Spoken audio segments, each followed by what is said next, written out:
Hello there, ladies and gentlemen, and welcome to the first installment of View Review. This week we're going to be looking at the movie John Carter. This is a Disney movie that was put out a couple years ago that did poorly in the box office, according to experts. $270 million doesn't seem poor to me. It was much maligned by fans of the series, and critics alike. But it does have some good qualities to it, I'll admit. I'm going to look at four different aspects of this, and I will grade each aspect and come up with an overall grade for this movie at the end. So let's jump right in. First off is the story. Now, John Carter is a movie that is based on the first book of a series that is often known as the Barsoom series by an author named Edgar R. Burroughs. Now, John Carter is based off the first one, as I said, called A Princess of Mars. And it tells the story of a former Confederate captain named John Carter who is transported to Mars through astral projection or something odd like that. And he is just trying to find a way home. He wants to get home. He found a cave full of gold. And that's what he's wanting. He starts off as very selfish. And along the way, though, he learns to be a better person. He learns to show that he really does care about others. And he tries to find a way to save the planet from a civil war that could truly destroy any possibility of a better way of life. Along the way, he meets and is captured by green Martians, by red Martians. He is messed around with by a specific white Martian. And he ends up creating, and winning a lot of battles. Because he is from Earth and Mars has a lower gravity, he can jump really, really high. He's faster than normal, and he's stronger than he would normally be. And he uses all of these to his best effect. Now, behind the scenes of everything is a white Martian, or a Thurn as they call themselves, named Shang. And he's pulling all the strings, he's getting people to dance the way he wants them to dance. And the big kind of finale to the movie is a big battle between red Martians, with John Carter leading the way. The green Martians help out.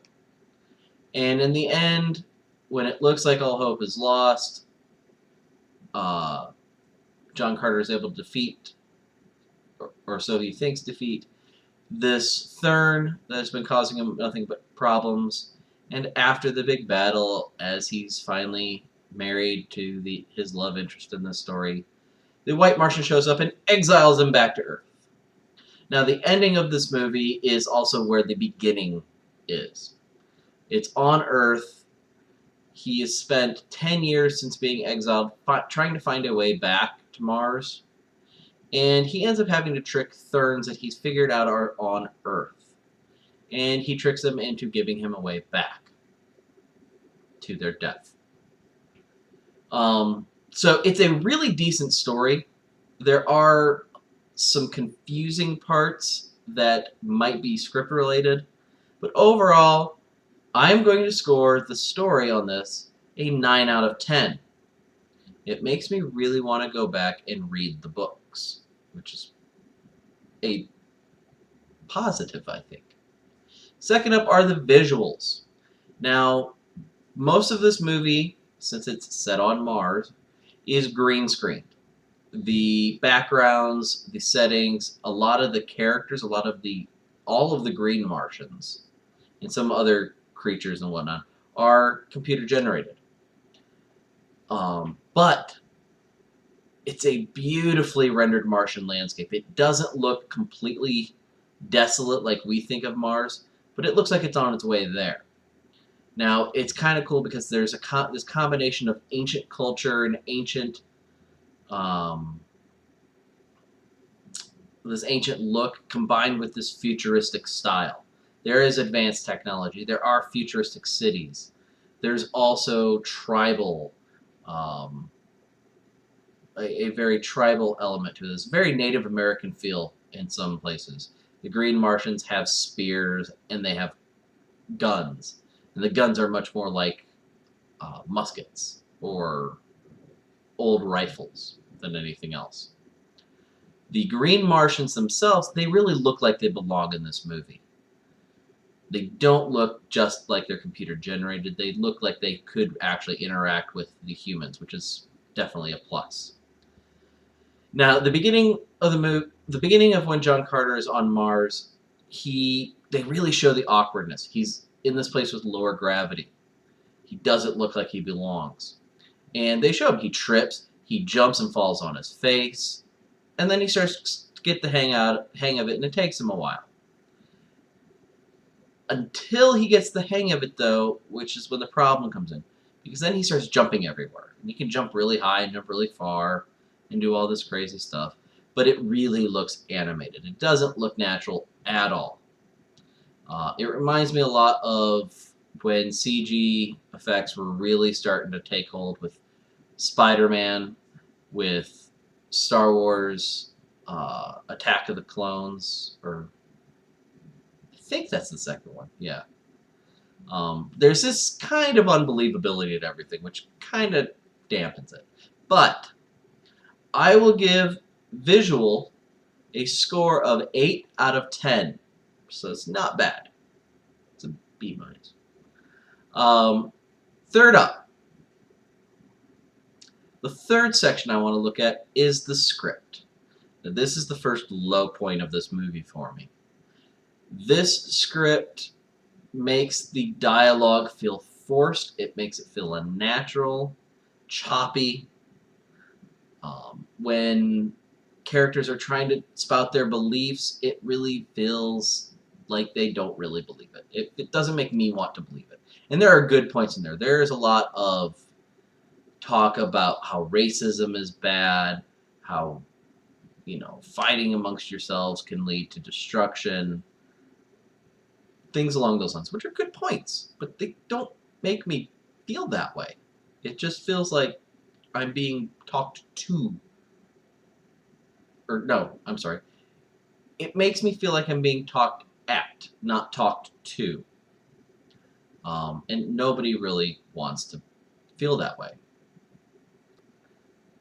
Now, because there's just kind of negatives here, I'm going to give the script a 6 out of 10.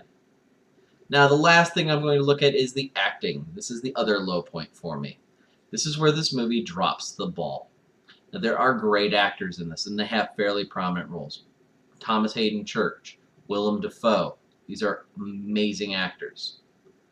They're overshadowed by the bad, though. The actor who plays John Carter, the actress who plays his love interest. They are not believable as characters. Their dialogue is really choppy together.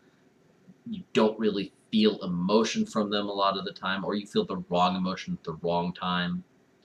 Now, they're both in X-Men Origins Wolverine. One as Gambit, one as Silver Fox. Silver Fox was fairly believable. Gambit, I think it's just the actor, honestly. The one really bright point to the acting was the actor Mark Strong. He's the one who played Sinestro in the Green Lantern movie and was, let's face it, the bright point of acting in that movie as well. He plays Shang, who is the Thurn who's behind everything. He's pulling the strings. And he feels malevolent. He feels like he's really in it for himself. And it's a really cool feeling to get from a villain. He's not the mwahaha, I'm going to destroy you. He is, I do this because I feel like doing this. Get over it.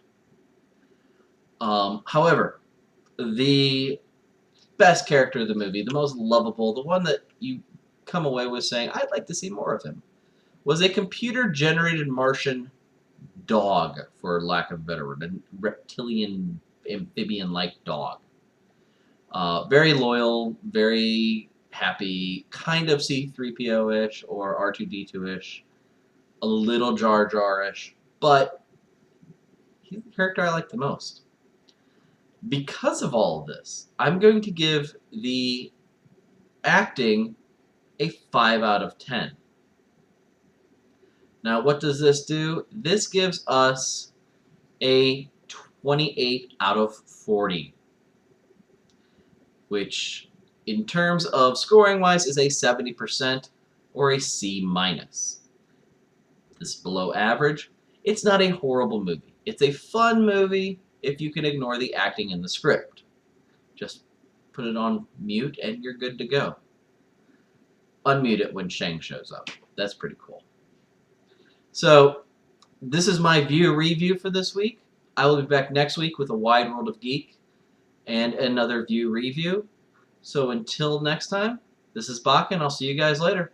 Bye.